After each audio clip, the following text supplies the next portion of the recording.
Hey, how you doing? I hope everything's going good with you today because we've got a massive update to talk about when it comes to Call of Duty Black Ops 6. And it's one that's been confusing a lot of people and even frustrating some players who weren't expecting such a big mandatory download. I want to break this down for you in a way that feels like we're just hanging out, talking about the game and figuring out what's going on together. Because update 1.82, or if you're on PlayStation, you might have seen it listed as 1.082, rolled out. And on the surface, it might not look like a huge gameplay change, but the reality is it's a pretty important update that sets the stage for what's coming next. So let's unpack everything about this, from what's inside the update, why it was pushed out now, how it ties into the upcoming Black Ops 7 beta, what it means for storage space, what it might mean if you're on PC, and of course what players have been noticing since it went live. So let's start with the basics. You fired up your console or PC, went to launch Black Ops 6 or Warzone, and boom, you're met with a mandatory update, version 1.82. For some people, this was a surprisingly large download, in the ballpark of 40 to 50 gigabytes depending on your system. And naturally, the first thought was, what's inside this thing? Because usually when we see an update of that size, it's either tied to a new season, a major patch, or some huge content drop. And yet, if you jump into the game after downloading, it doesn't look like much has changed in your regular gameplay experience. The weapons feel the same, the maps are the same, your playlists look familiar. So people are scratching their heads wondering what exactly they just downloaded. The key piece of information here is that this update wasn't really about changing Black Ops 6 itself.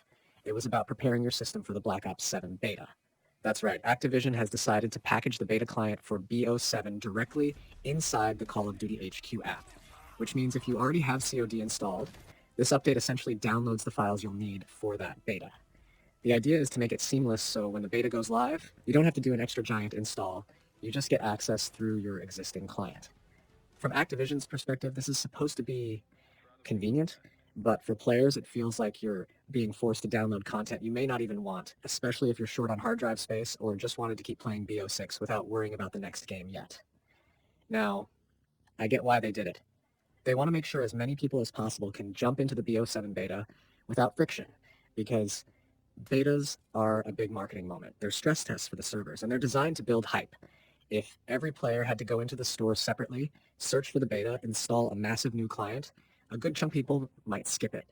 By pushing it straight into COD HQ, Activision ensures the barrier to entry is almost zero. You already have the files, all you need to do is click and go. It's smart from their perspective, but again, it comes at the cost of people's bandwidth and storage. For console players especially, where storage management is already a headache with how big COD updates tend to be, this just feels like another giant download shoved onto your system whether you want it or not. And that brings up the topic of file sizes. Reports from players across PlayStation, Xbox, and PC mention downloads in the range of 40 to 50 gigabytes, sometimes even higher, depending on how your system handles the install. That's massive for what is essentially just a background prep update. Think about it. 40 gigs is the size of entire games. For people with slower internet connections, that can mean hours of waiting before you can even hop back into a match. And the kicker is that when it's done, you don't really see any immediate changes in Black Ops 6 itself. So it almost feels invisible. That's why so many people are asking, why was this mandatory? Why couldn't it be optional? And the answer is simple. Because Activision wants the BO7 beta integrated directly into the launcher. They made it required. If you have COD installed, you get the update, period. But let's shift gears a little, because for PC players, this update comes with another layer of concern. The BO7 beta isn't just about downloading files, it's also bringing with it stricter system requirements tied to anti-cheat. Specifically, Activision and Treyarch are requiring TPM 2.0 and Secure Boot to be enabled on your PC if you want to run the beta. That might sound technical if you're not into hardware, but basically those are security features built into modern PCs, and if you don't have them, or if you've disabled them, you won't be able to launch the game. For a lot of players running older rigs or custom setups, this is a big problem. These requirements are part of Activision's broader anti-cheat system, and it makes sense from their perspective because it locks down certain loopholes that cheaters have historically used. But it also means plenty of legit players could be left out in the cold if their hardware doesn't support those features. And let's be honest, Call of Duty has always had issues with cheating on PC, so it's understandable why they'd want to tighten things up. But when you tie that directly into a beta rollout, you're bound to create frustration. Now, circling back to Black Ops 6 itself, you might be wondering, does this update change anything in terms of balance, maps, or modes? The short answer is not really, not from this specific patch. Update 1.82 was more about infrastructure. The real gameplay adjustments and fixes come from the ongoing seasonal updates, like Season 05 Reloaded, that brought in a new multiplayer map called Jackpot, as well as a bunch of bug fixes and tweaks in zombies and general multiplayer. If you're keeping track of meta shifts, weapon balancing, or map changes, those are the patch notes you'll want to look at. This update we're talking about is more of a silent one in that sense. You download it, it sets the stage for the future, but your current game doesn't feel any different. That being said, I want to acknowledge the community reaction, because that's just as much a part of this story as the technical details. The overall mood has been mixed. On one hand, there are players who are excited about the BO7 beta and are glad they won't have to go out of their way to install it.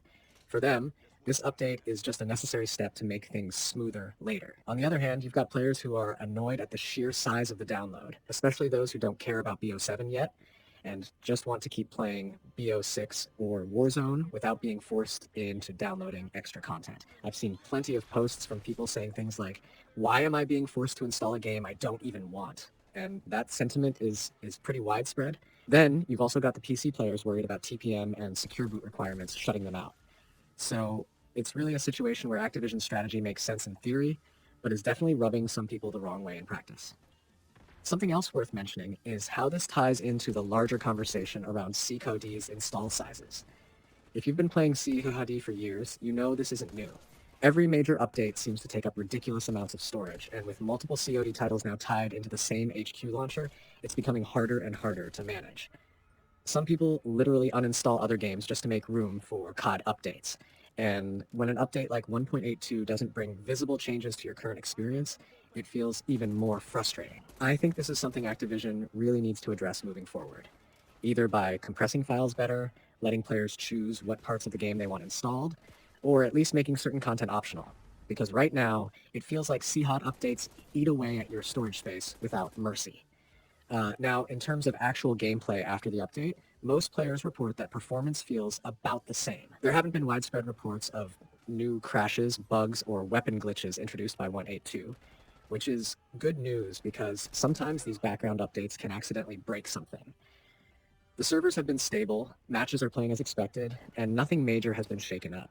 That doesn't mean everything is perfect. There are always ongoing balance complaints and little bugs that people want fixed. But in the context of this particular patch, it seems like it did its job quietly without disrupting the current game.